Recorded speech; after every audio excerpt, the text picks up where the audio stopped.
Assalamualaikum warahmatullahi wabarakatuh. Perkenalkan, saya Muhammad Azari dengan NIM 23111024445050.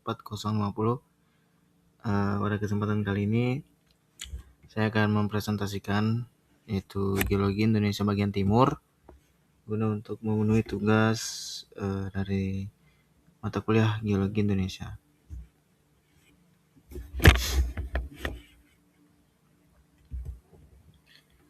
Lalu ini adalah sistematika pembahasan. Yang pertama, melakukan pembahasan tatanan tektonik. Lalu yang kedua, evolusi Laut Banda. Dan yang ketiga, sumber daya dan bahan geologi. Masuk ke tatanan tektonik Indonesia Timur. Yang pertama ada zonasi tektonik Indonesia Timur.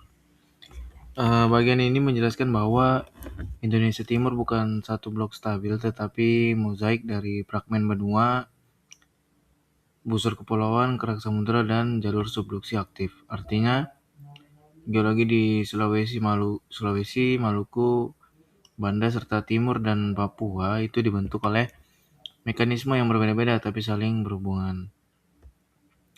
Ini berarti bahwasannya Indonesia bagian timur itu mengalami evolusi tektonik bertahap. Yang pertama ada bagian yang awalnya merupakan tepi benua yang merekah atau rifting, lalu terbentuk cekungan samudera yang kecil.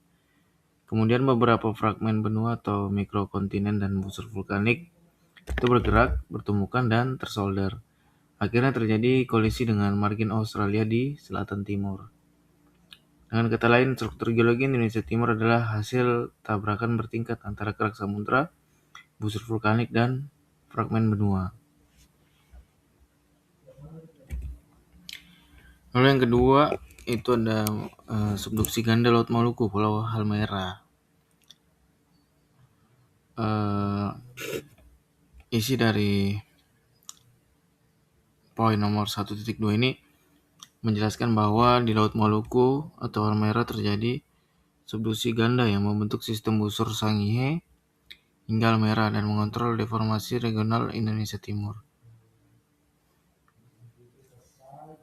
Lalu normalnya satu lempeng menunjam di bawah lempeng lain, tapi di Laut Maluku itu kerak samudera di tengah atau dimakan dari dua arah.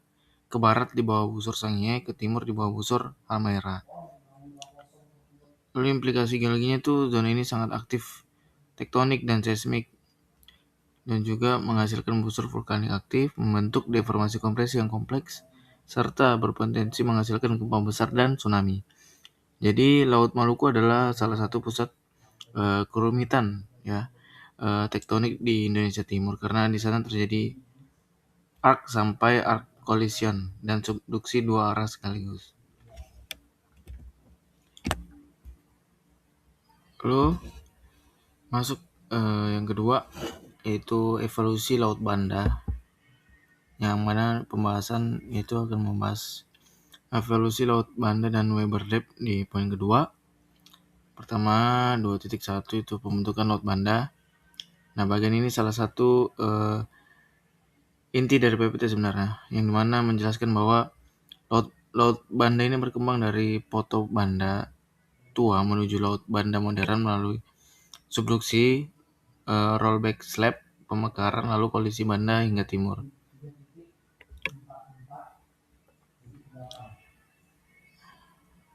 Nah, untuk awal ada samudera tua, yaitu Proto Banda. Nah, Proto Banda adalah kerak samudera tua yang kemudian mulai tersubduksi karena kerak samudera tua umumnya lebih dingin dan lebih rapat, makanya mudah tenggelam ke mantel.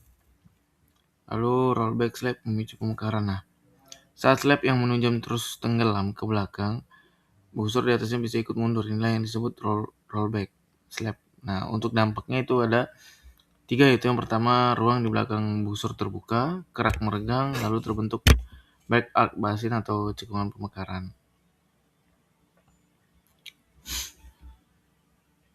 Masuk ke fase kolisi dengan Australia. Setelah samudera makin sempit, tepian benua Australia bergerak mendekat dan bertumbukan dengan busur Banda. Hasilnya terbentuklah Timur Trough dan Tanimbar Trough. Lalu terjadi pengangkatan deformasi kuat, lipatan secara naik, dan penebalan kerak. Beberapa bagian litosfer bisa mengalami delaminasi atau lapisan bawah litosfer terlepas atau tenggelam. Intinya laut banda itu bukan cekungan biasa, melainkan produk evolusi dari subduksi samudra tua, ya, rollback slab, lalu pemekaran back arc, lalu kolisi dengan margin Australia. Ini mana ini menjelaskan kenapa wilayah Banda hingga timur sekarang sangat rumit secara struktur.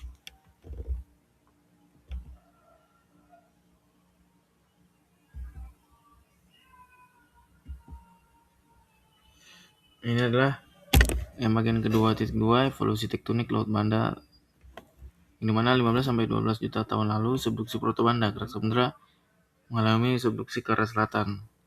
Proses kerak samudra yang berumur tua menyebabkan peningkatan kecepatannya proses subduksi. Lalu 12 hingga 7 juta tahun lalu pecahnya spur sula dan mekarnya laut Banda Utara. Mekanisme black slab dan delaminasi memicu pemekaran laut Banda Utara. Pecahan kerak benua spur sula terbesar laut dari Laut Banda hingga Sulawesi. Lalu 4 juta tahun lalu terjadinya pemekaran Laut Banda Selatan. Lalu 0 juta tahun lalu hingga saat ini yaitu delaminasi tepi kerak Australia dan kolisi Banda hingga timur. Masuk ke bagian 2.3 yaitu Weber Depth, yang mana menunjukkan gambar fisiografi Indonesia Timur dan geologi Weber Depth. Weber Depth itu dapat dipahami ya sebagai sebenarnya depresi laut yang sangat dalam yang merekam tahap akhir evolusi cekungan Banda. Kedalaman ekstrim ini menunjukkan kerak atau litosfer di wilayah ini pernah mengalami penarikan, penurunan atau pemekaran kuat.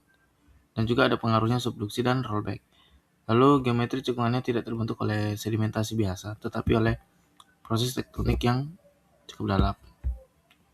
Nah, bukti fisiografi bahwa Laut Banda itu berkembang lewat proses tektonik besar, bukan sekadar pengendapan sedimen.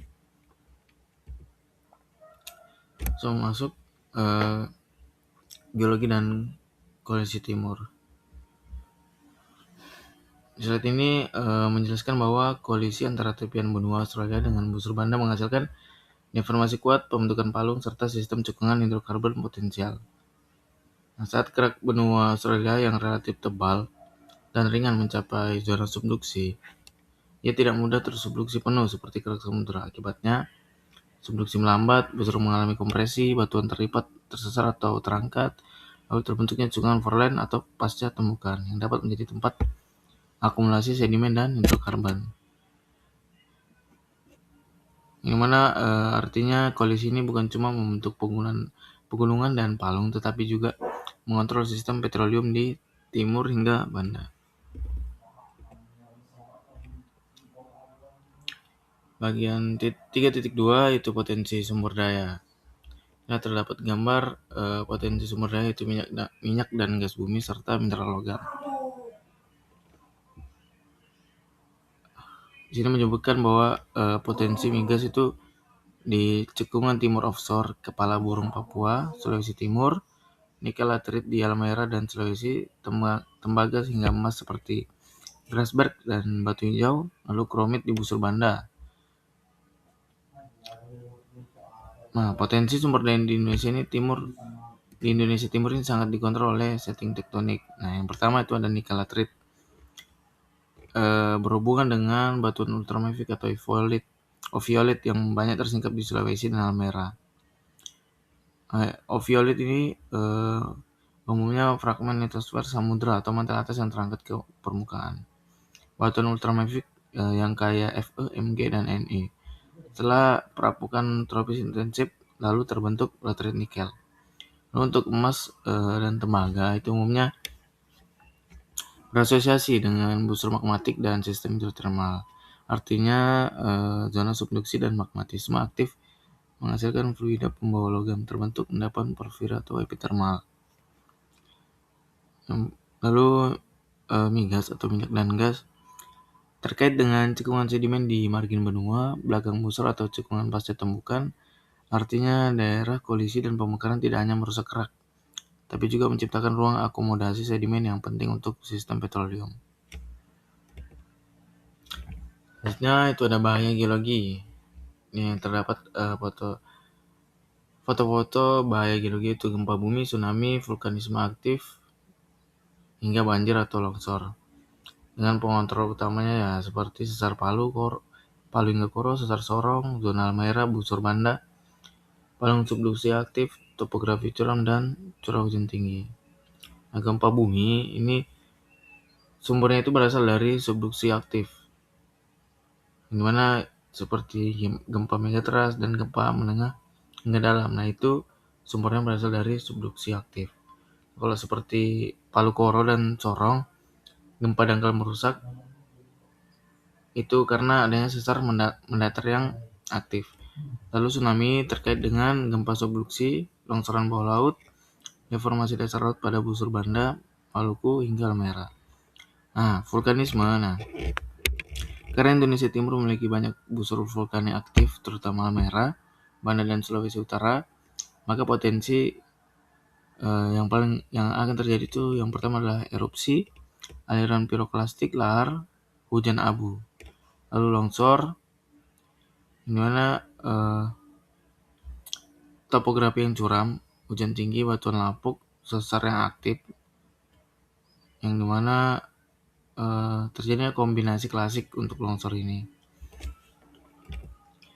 Masuk kesimpulan yang pertama adalah tektonik Indonesia Timur dikontrol oleh kondisi subduksi ganda, rollback slab, dan delaminasi. Laut Banda dan Weber Depth merupakan bukti utama evolusi tektonik kawasan. Lalu yang ketiga, potensi migas dan mineral sangat dipengaruhi oleh kondisi tektonik regional. Yang keempat, bahaya geologi utama berupa gempa bumi, tsunami, dan vulkanisme aktif. Inilah sumber atau referensi saya untuk membuat slide PPT presentasi dengan judul Geologi Indonesia bagian Timur. Oke, baik, sekian, terima kasih dari saya. Jikalau saya ada mengucapkan kesalahan kata atau kekurangan kata, mohon dimaafkan. Mungkin saya akhiri, wabillahi taufiq wal hidayah. Wassalamualaikum warahmatullahi wabarakatuh.